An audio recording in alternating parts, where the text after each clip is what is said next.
The desert holds many secrets, but none like this. Beneath the blazing sun and frozen nights of Nevada lies a place where the known world ends and the unknown begins. A place where the government spent decades pretending it didn't exist. A place surrounded by fences, cameras, and silence. Step too close and you'll be stopped. Look too deeply and you'll find more questions than answers. This is Area 51. For some, it's nothing more than a military base. For others, it's the ultimate cover-up, a vault of alien craft, forbidden technology, and evidence that humanity is not alone. What you're about to discover may change the way you see the sky forever. Let's go back in time. It's the early 1950s. The world is tense, teetering on the edge of disaster. The Cold War has begun, a silent, deadly standoff between the United States and the Soviet Union. Both nations are racing for dominance. Weapons, spies, technology, every advantage matters. And for America, the most critical advantage is seeing the enemy without being seen. But the skies are dangerous. Ordinary planes can't fly high enough to escape Soviet radar. America needs something new, something invisible. So deep in the Nevada desert, they find a place no one would notice. A dry, flat expanse called Groom Lake. Desolate, isolated, perfect. Here, they build something unprecedented. A base so secret it has no name, no acknowledgement. On a military map, it's reduced to a simple number, Area 51. What happens here will never be spoken about. Workers are flown in on unmarked planes. Even their families have no idea what they do. To the outside world, they simply vanish into silence. Inside the hidden hangars, engineers begin designing the impossible. First, the U-2 spy plane, capable of soaring 70,000 feet above the Earth. So high, pilots wear spacesuits. Then the A-12 Oxcart, a jet built with titanium able to dodge radar entirely. And finally, the legendary SR-71 Blackbird, a machine so fast it could outrun missiles, literally leaving explosions behind. But these extraordinary aircraft have an unintended consequence. Because when they take to the skies over Nevada, people on the ground see strange lights, silent shapes, objects moving faster than anything they've ever known. To them, it doesn't look like technology. It looks like UFOs. When the first test flights began, the Nevada skies became a theater of mystery. Locals, farmers, ranchers, truck drivers would look up at night and see lights they couldn't explain. They weren't just dots in the sky. They were glowing shapes moving silently at impossible speeds. Sometimes they hovered, perfectly still. Sometimes they darted across the horizon, vanishing in an instant. For people living near the desert, it felt like something otherworldly was visiting them.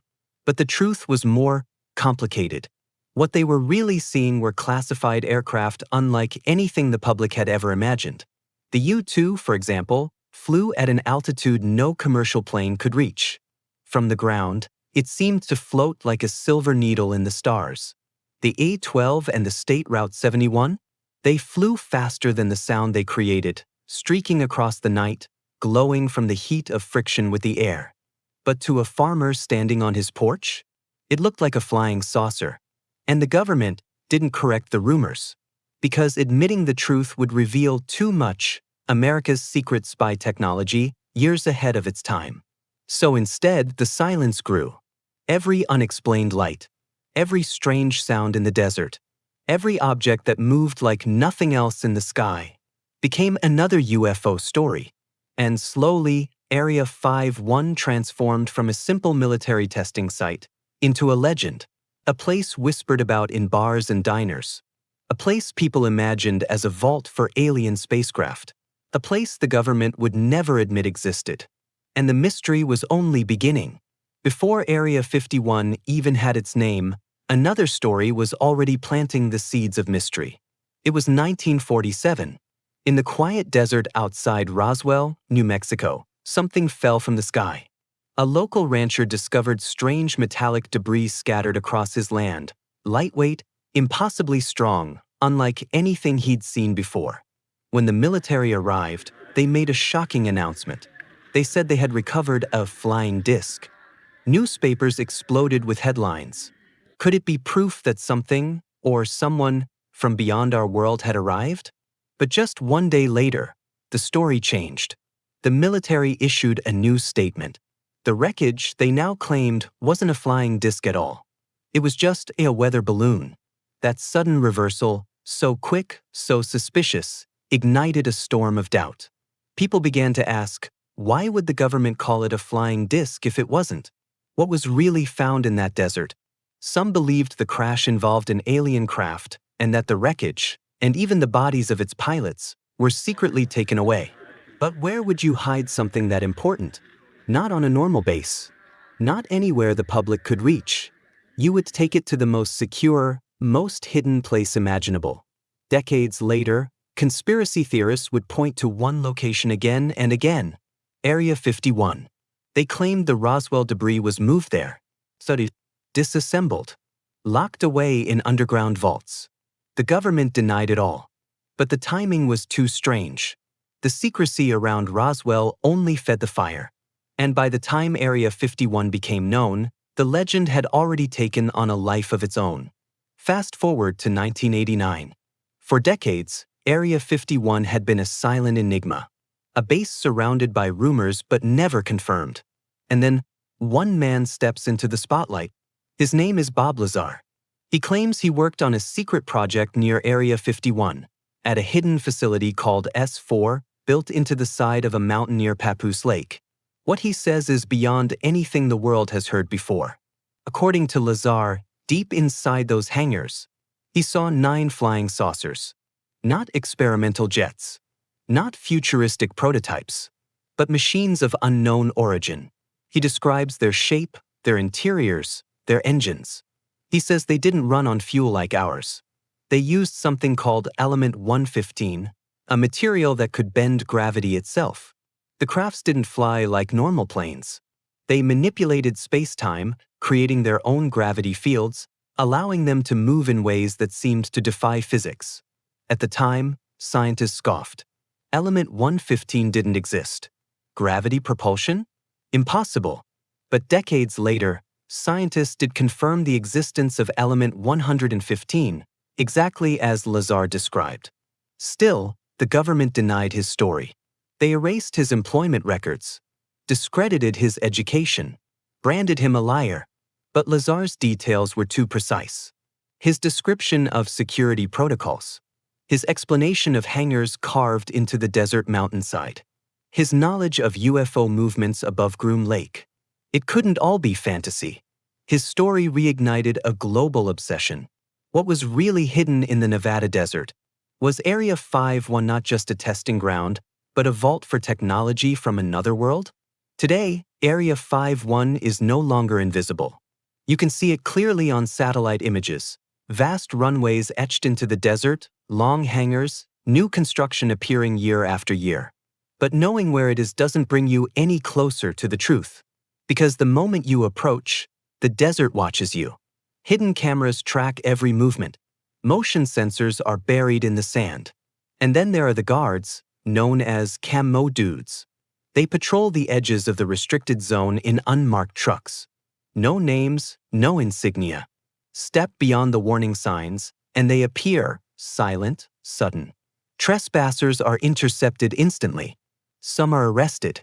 And rumors say some never return. Above the base, the airspace is permanently closed. Even U.S. military pilots need special clearance to fly near Groom Lake. It is, quite literally, the most restricted airspace in America. But the strangest whispers aren't about what's on the surface. They're about what lies below. Conspiracy theorists say Area 51 is just the tip of the iceberg, that beneath the desert floor are underground tunnels and massive hidden labs carved deep into the earth. They claim that's where the real secrets are kept, beyond the reach of cameras, beyond the reach of prying eyes. Alien spacecraft stored in vaults. Reverse-engineered technology being tested in silence. Even biological samples of beings not from this world. The government says none of this exists. But the security tells a different story. Why guard an empty base with such force? Why keep people away so ruthlessly unless there's something worth hiding? For decades, the government dismissed UFOs as imagination, mistaken aircraft, or weather phenomena. But recently, something changed. Leaked military footage, authentic, verified, showed objects in the sky unlike anything we've ever seen. Navy pilots recorded them. Small, smooth, tic-tac-shaped craft, with no wings, no exhaust, no visible engines. They moved silently, accelerating from a dead stop to supersonic speeds in an instant. They made sharp turns at angles no human pilot could survive. They hovered, then vanished. These weren't grainy, blurry lights from a farmer's camera. These were real, military-grade recordings. And for the first time in history, the U.S. government admitted the truth. Yes, there are unidentified aerial phenomena. They didn't say what they are. They didn't say where they come from. They simply said, "We don't know." But think about it. If technology like this exists, craft that defy physics, gravity, and logic, where would it be studied? Not in open labs. Not in regular bases. It would be taken to the most secure, most hidden, most controlled facility on Earth. It would go to Area 51. Suddenly, all the old stories didn't seem so crazy anymore.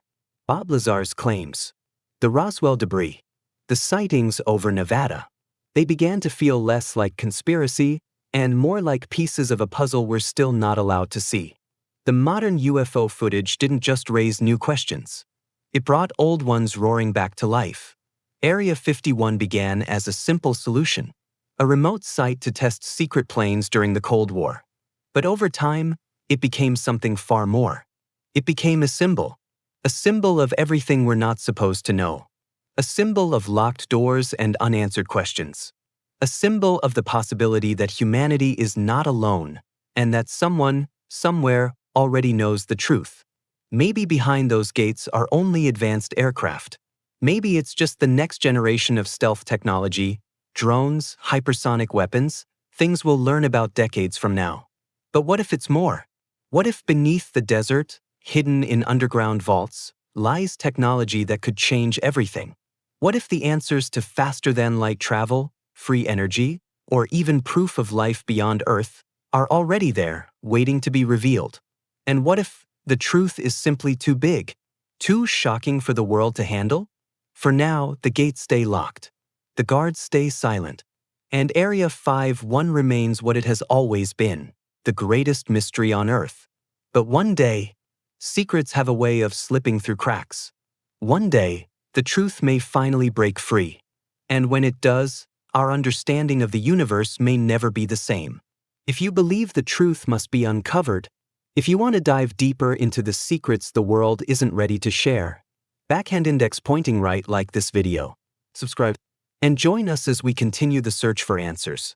Because somewhere out there, the truth is waiting.